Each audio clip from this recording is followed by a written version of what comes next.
Oke. Bismillahirrahmanirrahim. Assalamualaikum warahmatullahi wabarakatuh. Salam sejahtera buat kita semua. Perkenalkan, nama saya Nafis Etiasi SPD SD, calon guru penggerak angkatan 6 Kabupaten Wakatobi.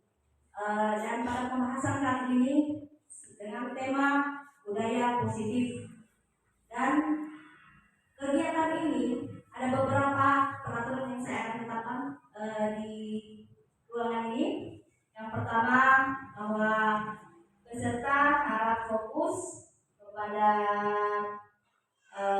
materi yang akan dibawakan. Kemudian diharapkan di silent HP-nya supaya tidak mengganggu. Kemudian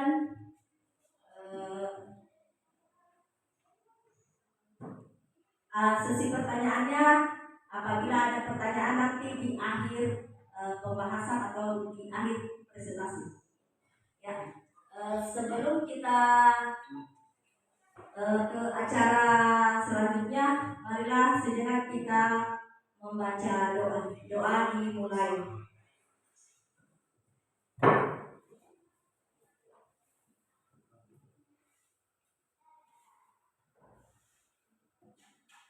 Doa selesai. Terima kasih. Di sini kita akan mempelajari budaya positif.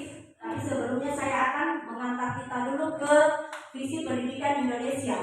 Di mana visi pendidikan Indonesia mewujudkan Indonesia yang maju, yang berdaulat, mandiri, dan berkepribadian melalui terciptanya pelajar Pancasila yang beriman, bertakwa kepada Tuhan Yang Maha Esa dan berakhlak mulia, bernalar kritis, kreatif, mandiri, bergotong royong, dan kebinekaan global.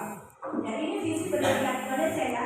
Jadi kita sebagai pendidik harus mengetahui bahwa inilah visi pendidikan Indonesia. Sekarang untuk kita mencapai visi tersebut, dari mana kita harus mulai?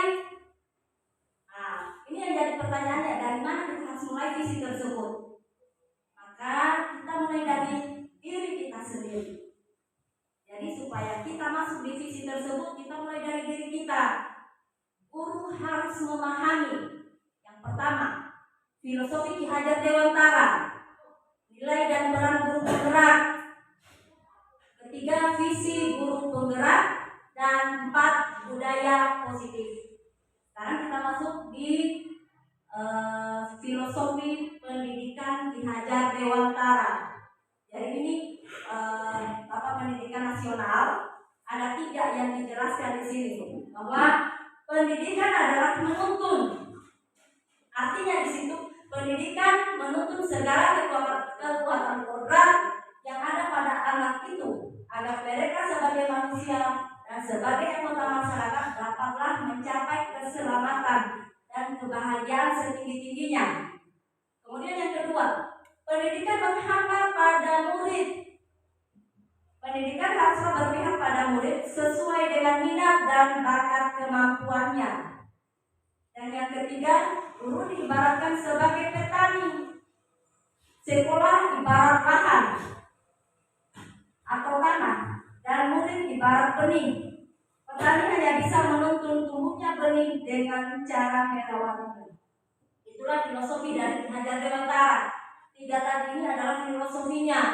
Jadi kita sebagai pendidik, kita harus berpatokan pada filosofi Ki Hajar Dewantara. Yang selanjutnya, nilai dan peran guru penggerak. Di sini peran dan nilainya guru penggerak sudah dicantumkan. Yang pertama, nilai guru penggerak agar dapat terwujudnya pendidikan yang selaras dengan filosofi pemikiran Ki Hajar Dewantara, maka seorang guru dituntut harus memiliki nilai dalam menjalankan perannya sebagai guru penggerak agar mampu menuntun tumbuh kembangnya murid melalui sistem pengajaran yang berpusat pada murid. Pertama, di sini ada 2. Di sini ada nilai dan ada perannya. Nilai guru penggerak. Yang pertama, guru penggerak harus mandiri. Itu yang pertama. Kedua, reflektif. ketiga, inovatif. Kemudian keempat, kolaboratif. Dan yang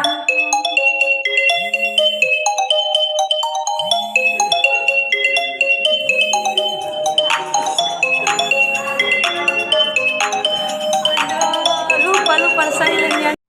Oke. Sekarang kita masuk di nilai dan peran guru penggerak. Agar dapat mewujudkan pendidikan yang selaras dengan filosofi pemikiran Ki Hajar Dewantara, maka seorang guru dituntut harus memiliki nilai dan menjalankan perannya sebagai guru penggerak agar mampu menuntun tumbuh kembangnya murid melalui sistem pengajaran yang berpusat pada murid. Sekarang kita lihat di sini ada dua, nilai guru penggerak dan peran guru penggerak. Di sini kita bisa bedakan bahwa nilai guru penggerak itu adalah mandiri, kemudian reflektif, inovatif, kolaboratif, dan berpihak pada murid. Sedangkan peran guru penggerak menjadi pemimpin pembelajaran. Ini perannya. Peran guru penggerak memimpin pembelajaran, menjadi coach bagi guru lain, kemudian mendorong kolaborasi, mewujudkan murid, menggerakkan komunitas praktisi. Jadi di sini kita masuk di guru penggerak. Visi guru penggerak. Kalau kita biasa dengar yang namanya visi atau visi misi sekolah, visi dan misi sekolah, ini misalnya ya, mewujudkan sekolah yang mandiri, berkarakter atau berinovasi di lingkungan yang selaras.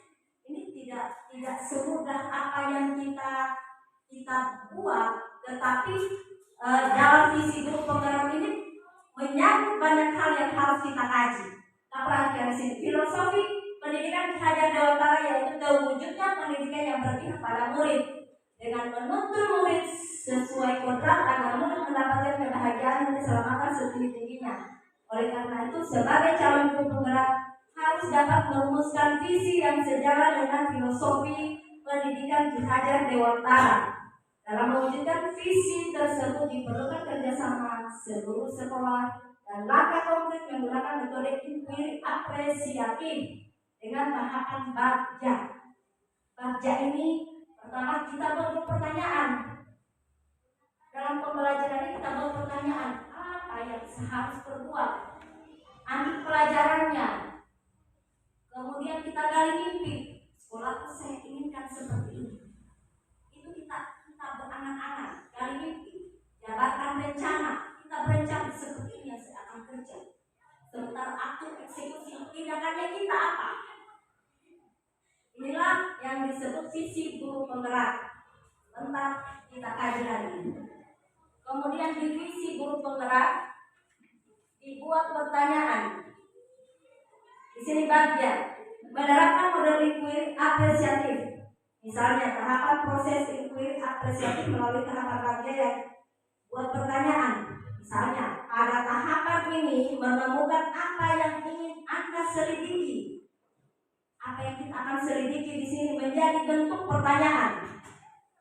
Kemudian buatlah pertanyaan utama yang akan menentukan arah investigasi, kekuatan atau potensi dan peluang. Sedangkan ambil pelajaran di situ. Pada tahapan ini menentukan bagaimana cara kita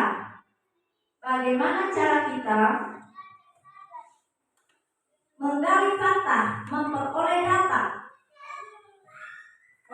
data dan melibatkan multi unsur, diskusi kelompok kecil maupun kelompok yang besar. Kemudian gali mimpi. Pada tahapan ini menyusun deskripsi. Kita menyusun deskripsi kolektif bila mana inisiatif terwujud, kemudian mengalokasikan kesempatan untuk berproses bersama dan jabarkan rencana. Kita jabarkan rencana. Tahapan ini mengidentifikasi tindakan konkret yang diperlukan untuk menjalankan langkah-langkah kecil sederhana yang dapat dilakukan sesegera mungkin. Jadi tahapan kerja untuk kita membuat visi. Jadi kalau kita mau buat visinya sekolah tidak harus kita melalui bagian ini. Kita pikirkan dulu, kita buat pertanyaan, kemudian ambil pelajaran, gali mimpi. Kemudian yang terakhir aktu eksekusi.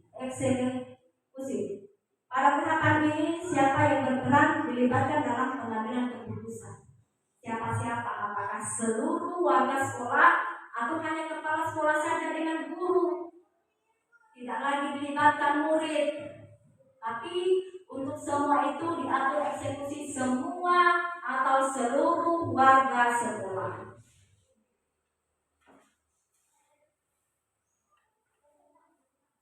Sekarang kita masuk di budaya positif. Nah, yang saya mengantar Bapak Ibu untuk menuju ke budaya positif ini.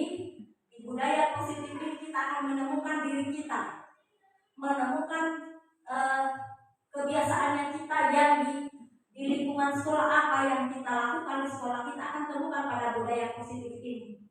Apakah yang saya lakukan ini sudah menjadi pemimpin yang baik atau yang bijaksana? Kita akan temukan di sini. Sekarang kita masuk budaya positif. Setelah visi berhasil dirumuskan, untuk mencapai visi tersebut sangat penting membangun budaya positif di sekolah sesuai filosofi Ki Hajar Dewantara, yaitu pendidikan yang berpihak pada murid. Ini yang berpihak pada murid. Jadi kalau pendidikan sekarang ini semata-mata ke murid, kita harus berpihak kepada murid pendidikannya. Kita mencontoh perbandingan hidup tumbuh-tumbuhan.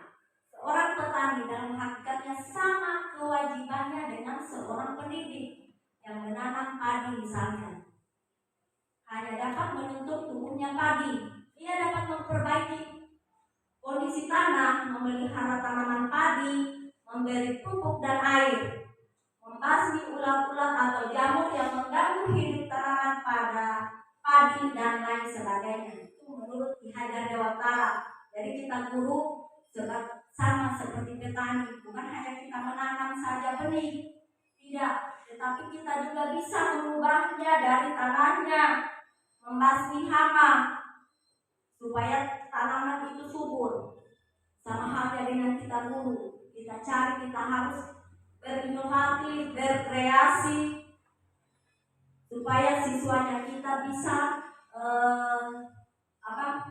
supaya bisa menemukan jati dirinya pada saat kita memberikan materi pelajaran.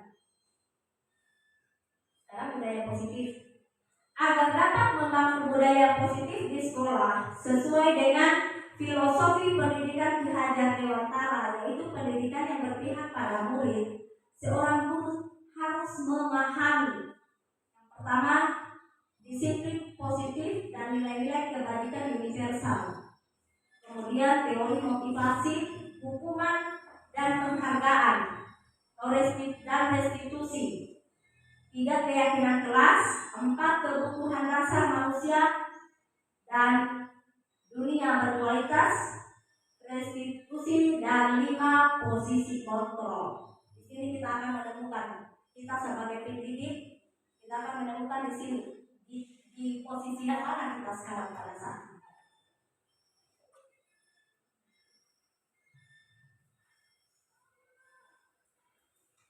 Sekarang budaya positif banyak yang untuk materinya budaya positif ini. Budaya positif, disiplin positif dan nilai-nilai kebajikan universal. Disiplin positif merupakan pendekatan pendidik anak untuk melakukan kontrol diri dan pembentukan kepercayaan diri yang jauh berbeda dengan hukuman. Meskipun disiplin sering ditetapkan dengan menggunakan teknik hukuman, sedangkan nilai-nilai kebajikan adalah sifat-sifat positif manusia yang merupakan tujuan mulia yang ingin dicapai setiap individu. Dalam hal ini, nilai kebajikan yang ingin dicapai oleh setiap anak Indonesia kita kenal dengan profil pelajar Pancasila. Jadi kalau kita dengar profil pelajar Pancasila, harus kita terapkan di budaya positif di sekolah.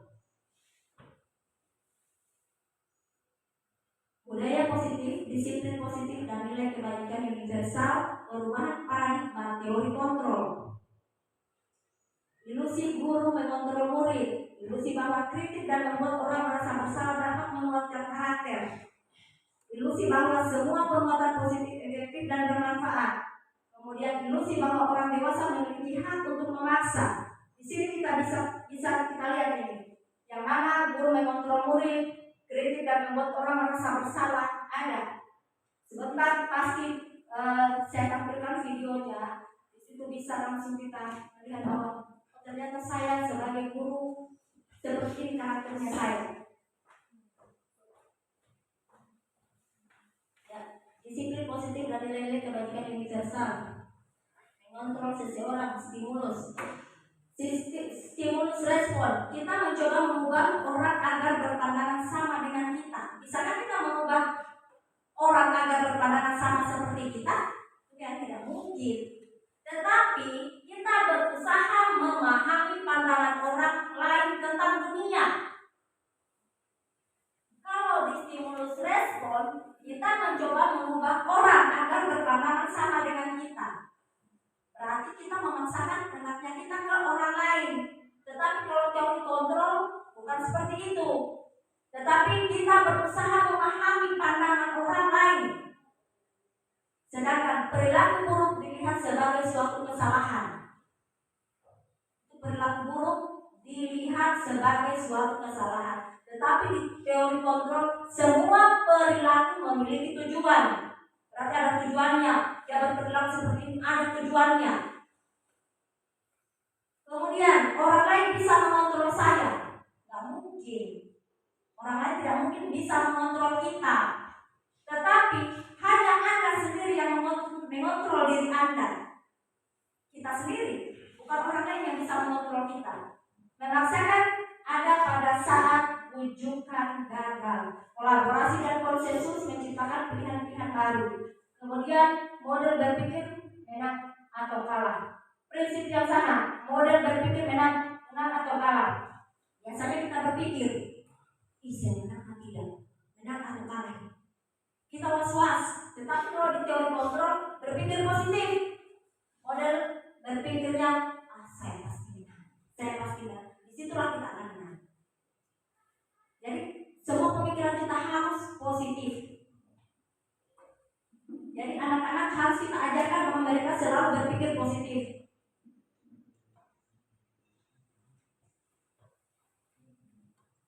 Budaya positif, teori motivasi, hukuman dan penghargaan, dan restitusi.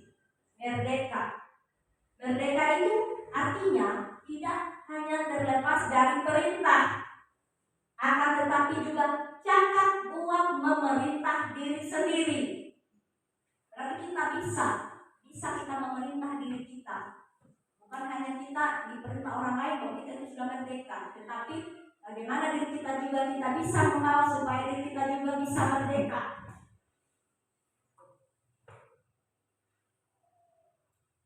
Budaya positif di sini.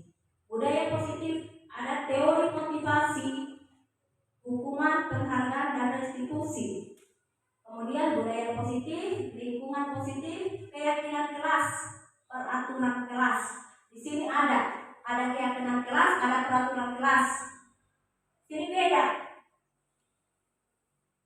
Pada saat melihat video pasti perbedaan itu keyakinan kelas dan peraturan kelas akan muncul.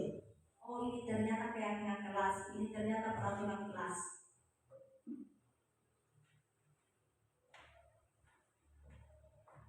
Budaya positif menurut Dian Gosens dalam bukunya Restitusi School Discipline menyatakan ada 3 motivasi perilaku manusia untuk menghindari ketidaknyamanan atau hukuman.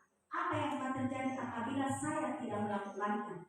Kemudian 2, untuk mendapatkan imbalan atau penghargaan dari orang lain. Apa yang saya akan dapatkan apabila saya melakukannya? Untuk menjadi orang yang mereka inginkan dan menghargai diri sendiri dengan nilai-nilai yang mereka percaya. Saya akan menjadi orang yang seperti apa bila saya melakukannya?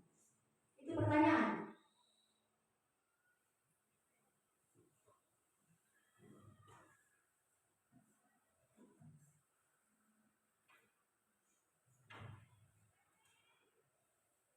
budaya positif.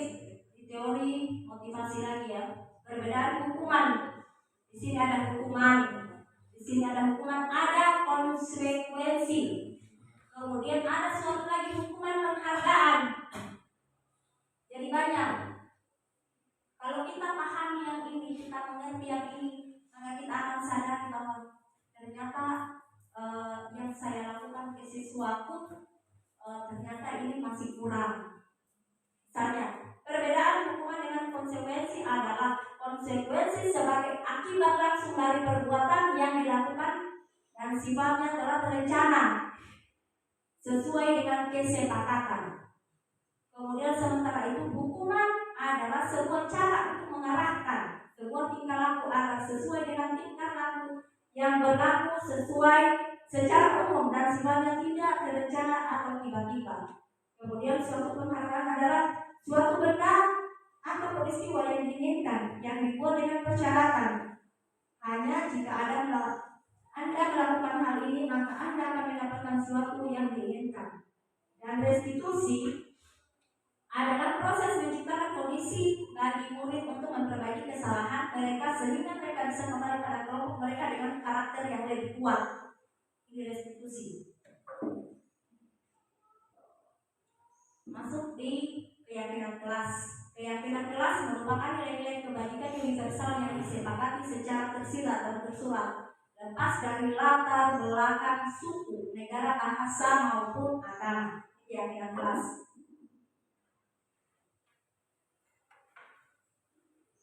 Sekarang perbedaannya dengan peraturan kelas. Mengapa tidak peraturan saja? Mengapa harus keyakinan kelas? Mengapa kita memiliki peraturan hanya menggunakan helm, tidak mengendarai kendaraan roda 2? Ini pertanyaannya. Mengapa kita memiliki peraturan 3M, menggunakan masker, mencuci tangan dan menjaga jarak 1,5 meter?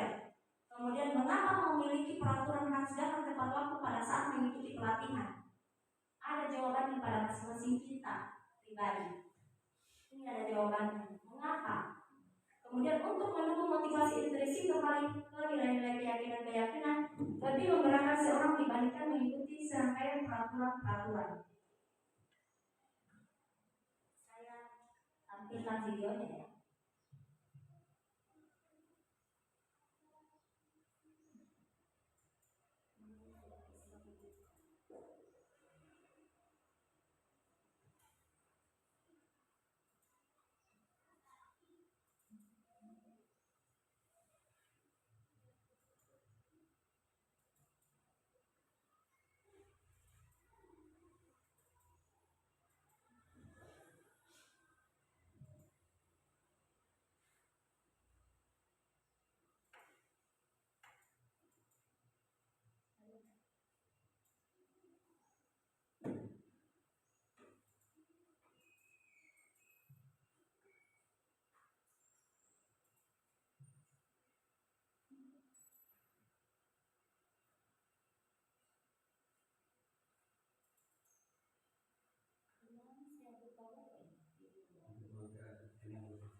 Video untuk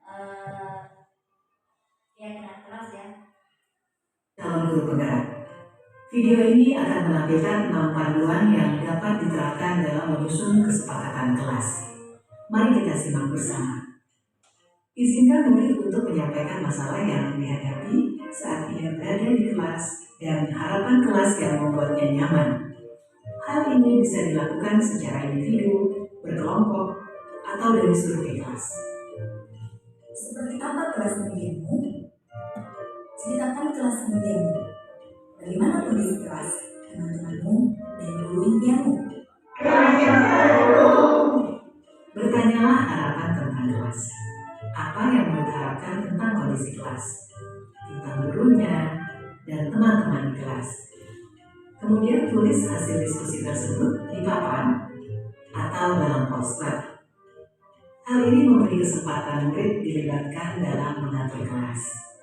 Cara ini menjadi lebih efektif dibandingkan hanya memberitahukan hal apa saja yang dilarang dilakukan. Menurut kalian, apa yang harus kita semua lakukan untuk mencapai kelas impian kita? Lakukan diskusi untuk mendapatkan umpan balik dari murid. Perjelas tentang kesepakatan kelas. Penting jika kesepakatan kelas berisi aturan yang murid percaya dan bisa dilakukan, baik sebagai individu maupun dalam kelompok. Pastikan bahwa semua daftar memang diperlukan dalam proses belajar mengajar. Jika ada yang terlewati, pandu murid untuk menambahkan tujuan lain yang terlupakan atau menghapus tujuan yang tidak utama. Buatlah poster atau tabel yang menampilkan kesepakatan kelas yang disetujui di akhir. Kesepakatan kelas dibuat dapat berupa panduan tingkah laku berupa kata yang positif. Misalnya, jangan berlari berubah menjadi berjalan dengan hati-hati. Hindari kata jangan dan dilarang. Pada poin pertama, murid sepakat saling mendengarkan antara guru dan murid. Guru bisa menuliskan berupa gambaran tingkah laku yang diharapkan dari kesepakatan. Misalnya, kami guru dan murid yang saling menyayangi.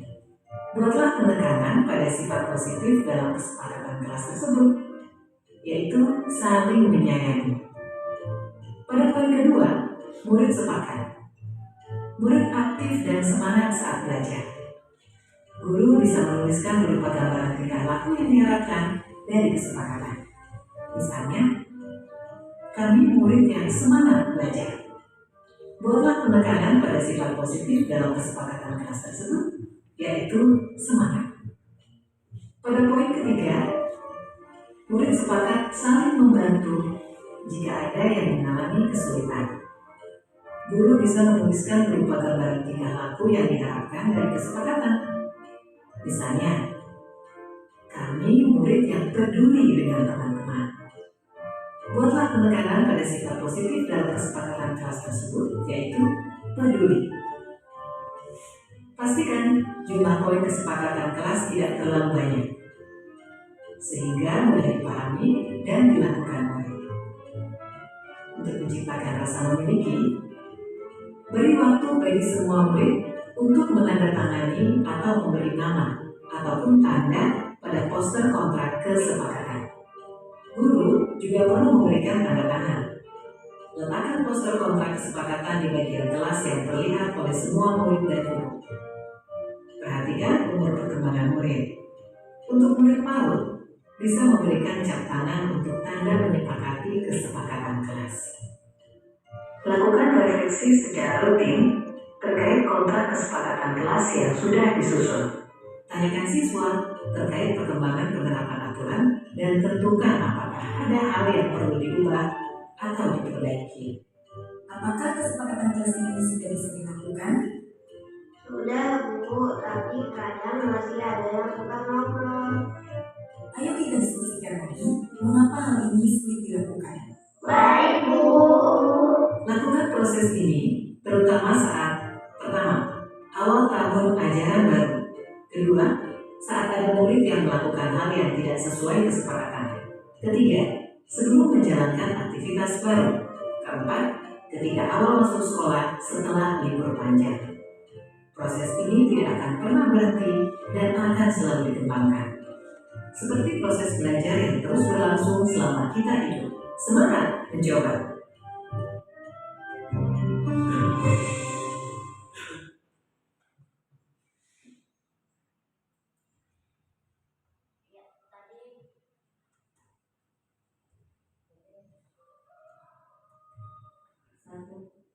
Jadi tadi itu adalah kesepakatan kelas. Dan video yang kita telah lihat, kita tonton bahwa kesepakatan kelas itu biasa kita akan lakukan pada tahun ajaran baru atau pada saat ada permasalahan yang ada di kelas. Kemudian selanjutnya budaya positif, kebutuhan dasar manusia dan dunia berkualitas. Seluruh tindakan manusia memiliki tujuan tertentu. Semua yang kita lakukan adalah usaha terbaik kita untuk mendapatkan apa yang kita inginkan. 5 kebutuhan dasar tersebut adalah kebutuhan untuk bertahan hidup atau survival, kasih sayang dan rasa diterima, love and kebebasan, freedom, kesenangan dan penguasaan. Dunia berkualitas Anda adalah tempat khusus dalam pikiran Anda, tempat Anda menyimpan gambaran representasi dan dari semua yang Anda inginkan.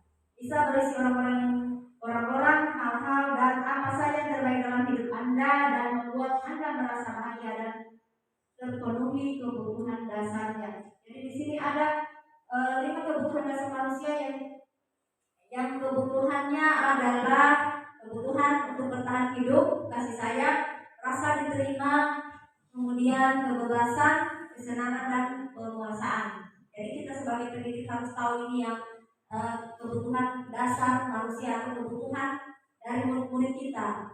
Yang sampai ada muridnya kita yang dari 5 kebutuhan ini kita sebagai pendidik kita abaikan.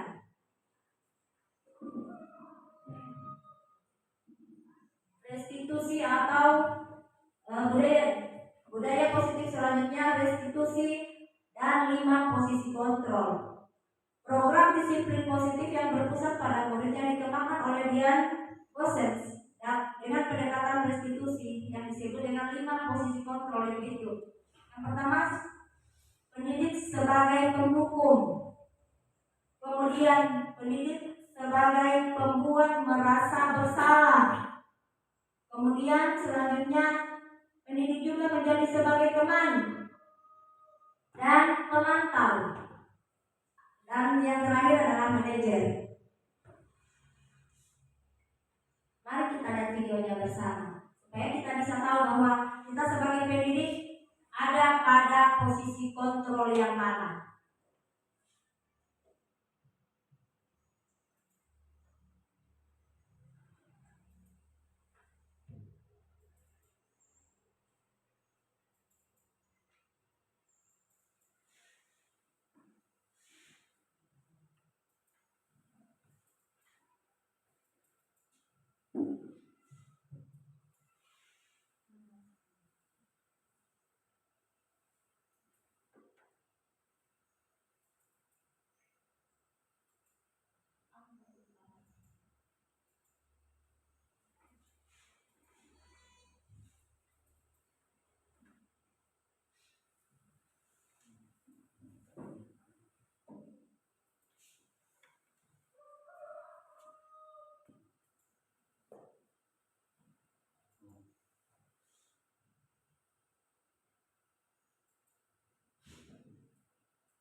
Saksikan videonya ya, supaya bisa kita tahu bahwa kita ada di posisi yang mana.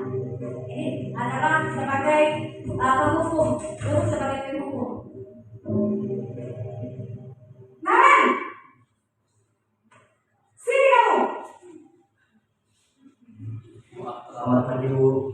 Selalu terlambat. Kamu deh pasti terlambat. Maaf, Bu. Saya Apa coba? Alasan kamu apa lagi?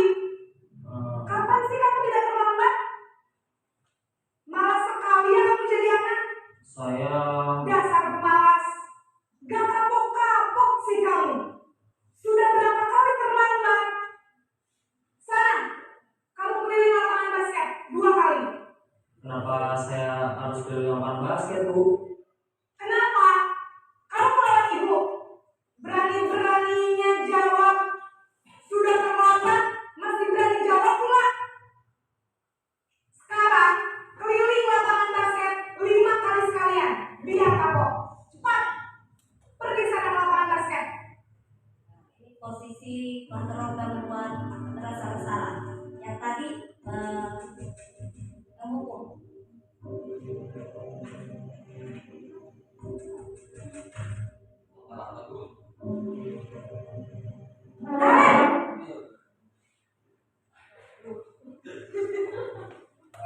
Selamat pagi, Bu.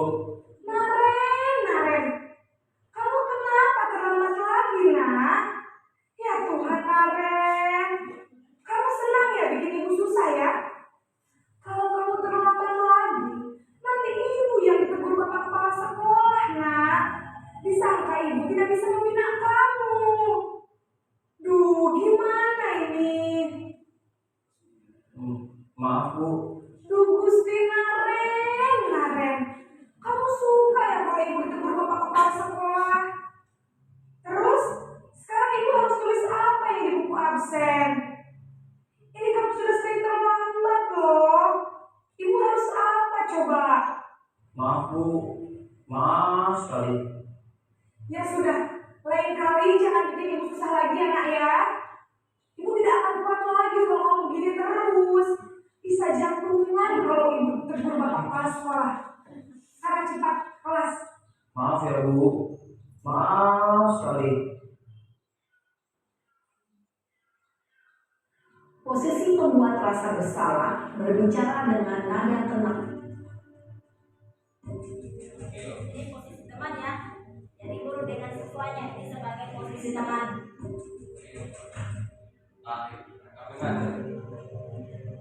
Naren,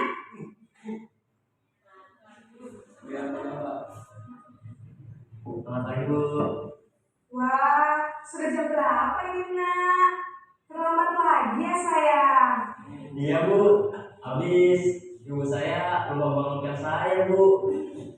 Kamu malah menyalahkan ibu kamu. Kamu bukannya anak yang larinya paling kencang. Kok terlambat sih? Iya, Bu. Saya memang terlambat bangun tadi. Jadi biarpun saya lari kencang, tetap gak kekejar, Bu. Ya sudah sana. Nanti lain kali larinya lebih kencang lagi ya. Biar gak terlambat lagi. Bikin seneng ibu. Demi ibu. Bisa kan? Bisa, Bu. Ya sudah sana masuk kelas. Ibu beresin urusan absen kamu. Kamu ini ada-ada saja. Nah, sekarang saya pengantar.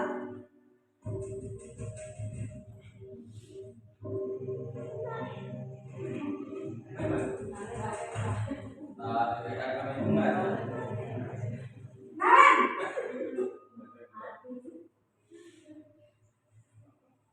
Selamat pagi, Bu.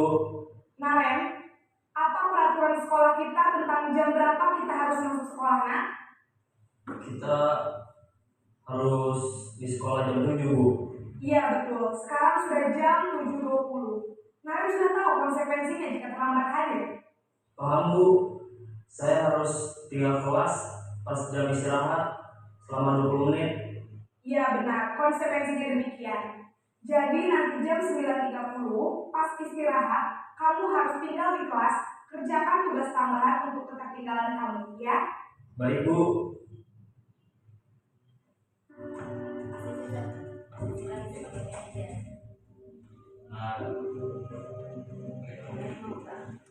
Gurunya ya. Naren!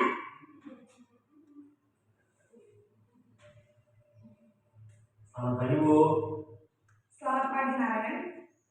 Maaf, Bu. Saya terlambat. Iya, sekolah masuknya jam 7, sekarang sudah jam 7.20. Jadi sekarang bagaimana ini, Naren? Maaf, Bu. Saya lupa setel alarm saya semalam. Baiklah, menurut kamu, keyakinan sekolah yang mana yang perlu kamu tingkatkan? Menghargai diri sendiri dan orang lain mungkin ya, Bu. Setuju. Jadi, apakah Naren meyakini prinsip saling menghormati tersebut? Iya, Bu. Saya meyakininya. Apakah Naren bersedia memperbaiki masalah keterlambatan ini? Bersedia, Bu. Bagaimana kamu akan memperbaiki masalah keterlambatan ini? Saya akan coba untuk tidak lupa menyetel alarm saya, Bu. Baik, kalau Naren lupa menyetel alarm di rumah, ada orang yang kira-kira bisa bantu mengingatkan tidak? Ada, Bu. Kakak saya, Kak Emma. Ada lagi selain Kak Emma? Selain Kak Emma, ada ibu saya. Baik, jadi yang mengingatkan Naren adalah Kak Emma dan ibu kamu ya. Kira-kira akan mulai set alarm kapan nih, Naren? Setelah pulang sekolah, akan segera saya lakukan. Baik, jadi Naren akan setel alarm untuk bangun besok pagi dan akan diingatkan oleh kakak dan ibunda Naren ya. Ada lagi yang mungkin perlu dilakukan Naren agar tidak terlambat bangun lagi?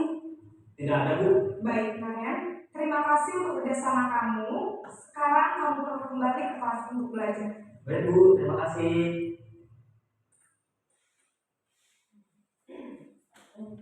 Jadi dari posisi kontrol ini kita sebagai pendidik bisa kita memahami bahwa saya di posisi kontrol yang mana.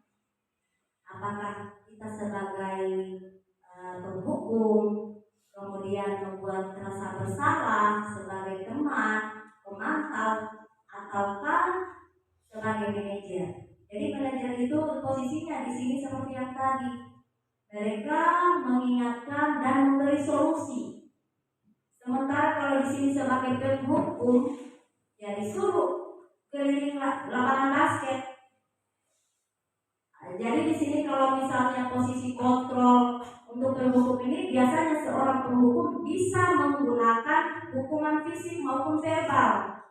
Kemudian orang-orang yang menjalankan posisi penghukum ini senantiasa mengatakan bahwa sekolah memerlukan sistem alat atau seperti yang dilakukannya yang dapat menekan murid-muridnya lebih dalam lagi, dan guru-guru yang menerapkan posisi penghukum akan berkata, ini biasanya ya akan berkata, patuhi aturan saya, atau misalnya awas ya. Nah, itu dia sebagai penghukum di situ. Kemudian kamu selalu saja salah. Berarti bahasanya kita itu langsung mengarah ke dia itu dengan bahasa-bahasa yang seakan-akan menjatuhkan dia. Kemudian guru seperti ini senantiasa percaya ada satu cara agar pembelajaran bisa berhasil, yaitu dengan cara dia. Jadi penghukum ini mereka berpikir bahwa hanya dengan cara seperti ini yang saya lakukan supaya siswa saya atau murid saya ini bisa berubah. Sementara di sini ada 5. Kemudian dari ciri khas dari ini seorang penghukum ini biasanya matanya melotot. Awas ya, misalnya seperti itu. Awas ya, dengan tangannya sambil menunjuk-nunjuk. Nah, jadi kalau penghukum bahasa-bahasanya itu bisa dikatakan seram. Bahasa-bahasanya sangat menakutkan. Kemudian di sini membuat merasa bersalah. Posisi ini biasanya guru akan bersuara lemah lembut, seperti yang kita lihat tadi itu. Suaranya lemah lembut, membuat orang merasa bersalah. Akan menggunakan keinginan yang membuat orang lain merasa tidak nyaman. Kemudian bahasa-bahasanya, ibu sangat kecewa sekali dengan kamu. Kemudian berapa kali Bapak harus memberitahu kamu ya? Nah, berarti perasaan itu akan merasa bahwa siswa tersebut merasa bersalah. Bukan kita yang menghukum, tetapi dirinya sendiri. Jadi siswa itu merasa bahwa ternyata saya memang diperhatikan guru, tetapi saya yang buat kesalahan ini dari pribadi saya. Kemudian menjadi teman. Ada guru juga yang menjadi dalam posisi kontrol ini sebagai teman. Dia lemah lembut sampai diberikan penghargaan. Namun terkadang di sini ada posisi positif negatifnya. Terkadang ini murid yang posisinya pendidik yang posisinya sebagai teman ini kadang tidaklah dianggap sama siswa tersebut. Misalnya posisinya siswa ini membuat suatu kesalahan, tetapi karena dia dekat dengan guru tersebut, maka dia akan santai saja karena berpikir bahwa guru itu teman saya. Misalnya bahasanya, ayo bantulah dari bapak ya. Berarti kita yang meminta ke murid. Itu posisi teman. sebagai posisi kontrolnya sebagai teman di sini. Kemudian ayo ingat tidak bantuan Bapak selama ini. Berarti kita kayak merendah ke murid. Nah, ini posisi kontrolnya. Kemudian ya sudah kali ini tidak apa-apa, nanti dibantu bereskan. Nah, itu posisi kontrol sebagai teman. Tapi ada positif negatifnya ya di sini. Selanjutnya monitor. Biasanya monitor ini berat. Dia menanyakan balik peraturannya di sini apa? Kenapa sampai seperti ini? Apa yang telah kamu lakukan? Kita bertanya ke siswa tersebut. Kemudian sanksi atau konsekuensinya apa? Mereka pasti akan tahu sendiri. Dari keyakinan kelas tadi itu mereka akan tahu. Ternyata kalau saya terlambat datang ke sekolah, ini hukuman yang saya akan terima. Dia tahu, dia sadari sendiri. Ini sebagai di pemantau. Sedangkan yang sebagai manajer, dia akan menanyakan kemudian memberikan solusi. Jadi untuk kita pendidik, kita bisa sadari, saya dengan siswanya saya ini sebagai apa ini? Apakah posisi kontrolnya sebagai sebagai penghukum? Tapi biasanya rata-rata hanya kita tidak sadari. Tapi biasanya kebanyakan ada yang menjadi manajer, ada yang menjadi penghukum, ada juga sebagai teman. Jadi dari kelimanya ini kita bisa lakukan, tapi terkadang kita tidak tahu bahwa posisinya kita ini sebagai apa.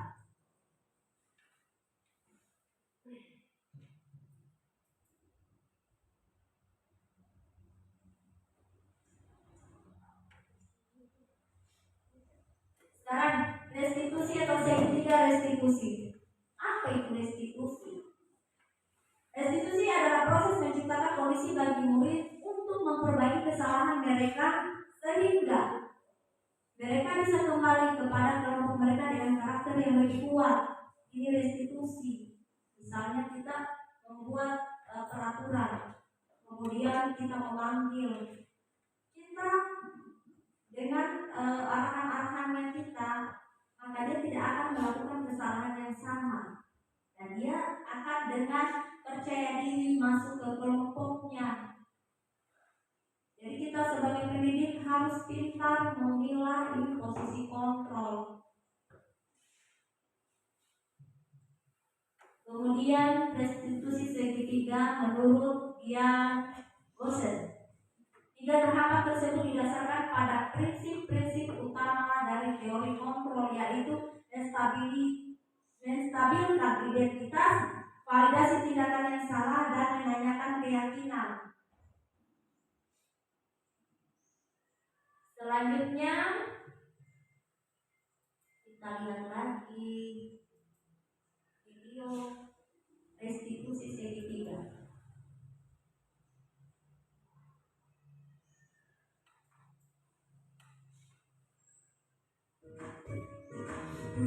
Pemimpin pembelajaran. Salam dan bahagia Ibu dan Bapak Guru hebat. Pada video kali ini kita akan membahas tentang salah satu program disiplin positif yang diterapkan di lingkungan sekolah yang dikenal dengan nama restitusi.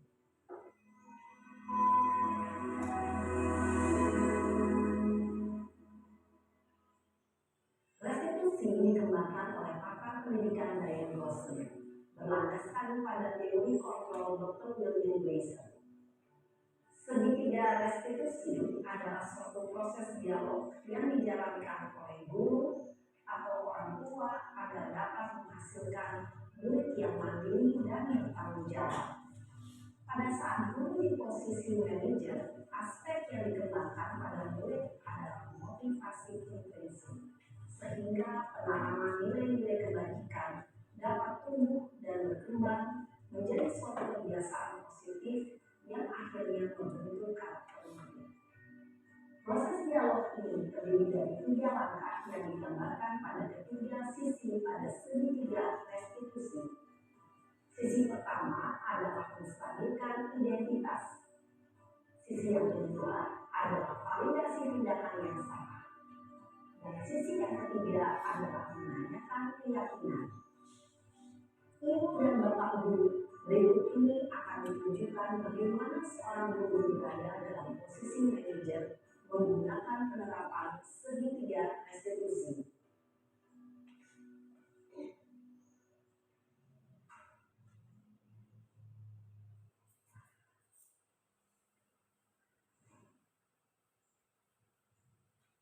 Siang Sarah, Siapa? sudah lama gak ketemu Sarah? Kenapa hari ini ada di sini? Kesel pak, kesel banget. Masa aku dikatain tukang fitnah pak? Ya aku marah lah.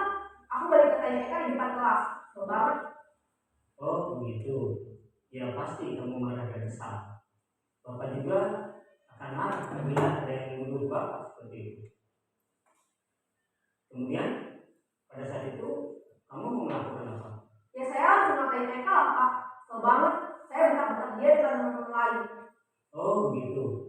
Pasti kamu melakukan seperti itu karena suatu alasan tertentu kan? Iya lah, saya diam saja pak. Ya saya bela diri lah. Masa saya dituduh tukang fitnah? Ya wajar lah. Mempertahankan harga diri itu sesuatu yang penting buat kamu. Untung kamu tidak bertindak lebih gegabah lagi. Hanya membentak-bentak. Iya pak. Untung saya masih bersabar dan hanya membentak saja. Sudah gemes padahal. Saya pasti bela diri lah. Ya pasti ya. Tapi kamu memilih untuk tetap bertahan dan bersabar. Kamu memilih untuk tidak berbuat lebih parah juga. Iya. Nah, sekarang coba kita lihat lagi tindakan kamu yang bentak-bentak Eka di kelas. Tindakan kamu itu kira-kira sesuai dengan keyakinan kelas atau prinsip kamu tidak? Enggak lah pak. Capek pak jadi pemarah. Jadi keyakinan atau prinsip mana yang perlu sesuai dengan keinginan kamu? Ya saya sebenarnya sangat menghargai orang lain. Mungkin saat itu saya menjadi emosi. Jadi tidak menunjukkan sikap itu. Kamu meyakini tidak? Menghargai orang lain itu penting buat kamu. Yakinlah pak. Iya, setuju. Kita harus saling menghargai. Namun ada juga keyakinan yang kita sepakati yang perlu kita jalankan apabila kita sedang marah, kan? Ya saya bisa lebih proaktif. Mulai dengan diri sendiri. Saya bisa jadi lebih bersabar, mengambil waktu jeda untuk berpikir mau apa selanjutnya. Kira-kira kamu bersedia memperbaiki masalah ini tidak? Bersedia pak. Kalau kamu memperbaiki masalah ini, kamu akan menjadi orang seperti apa? Saya akan menjadi orang yang bertanggung jawab kali ya pak. Dan senantiasa proaktif. Iya, menurut kamu bagaimana rasanya menjadi orang seperti itu? Ya nyaman lah. Bangga bisa bersabar dan hadir. Baiklah kalau begitu. Yuk kita pikirkan bagaimana memperbaiki masalah ini.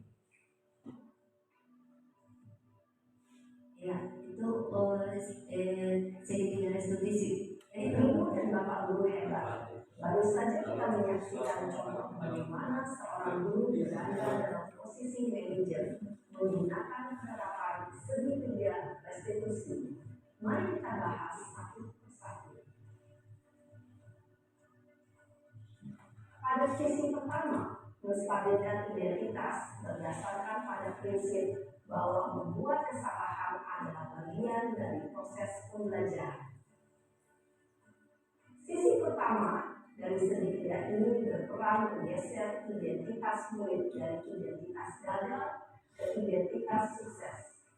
Murid yang sedang bertingkah laku yang tidak pantas atau menarik diri saat ini sedang memahami identitas gagal. Bila kita mengkritiknya, maka posisinya tidak akan berubah. Kita bisa mengajukan pernyataan-pernyataan ini. 1. Membuat kesalahan sesuatu yang wajar. 2. Manusia tidak ada yang sempurna. 3.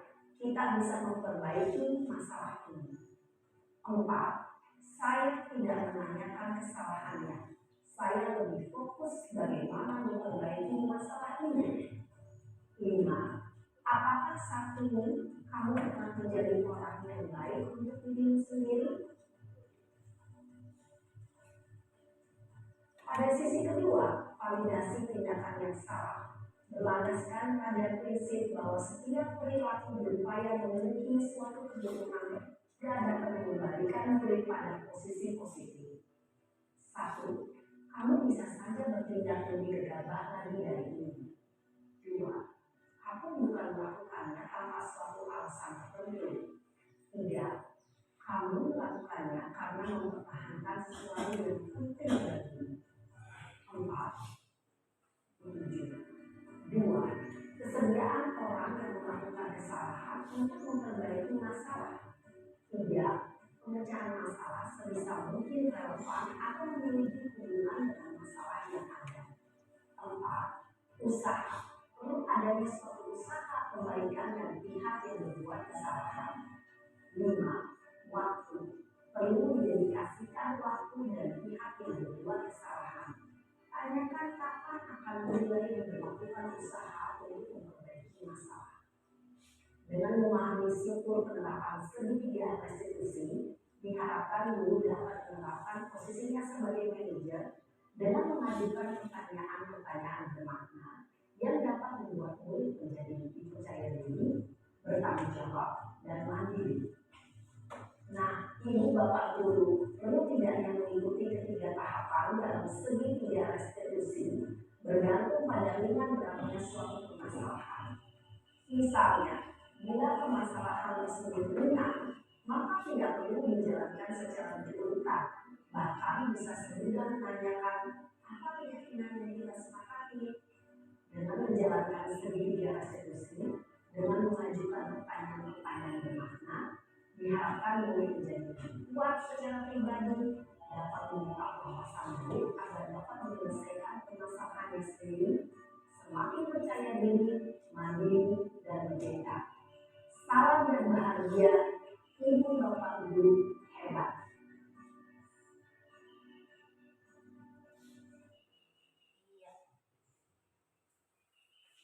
Ya, setelah menyaksikan video tadi, bisa kita ambil pelajaran bahwa segitiga restitusi itu adalah penyelesaian masalah dengan 3 cara. Kemudian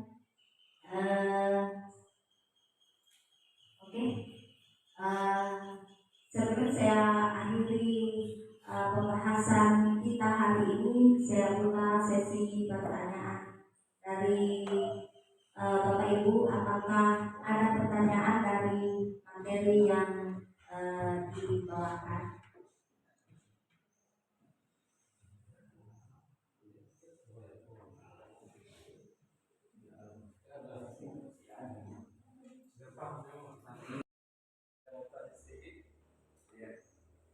Assalamualaikum warahmatullahi wabarakatuh.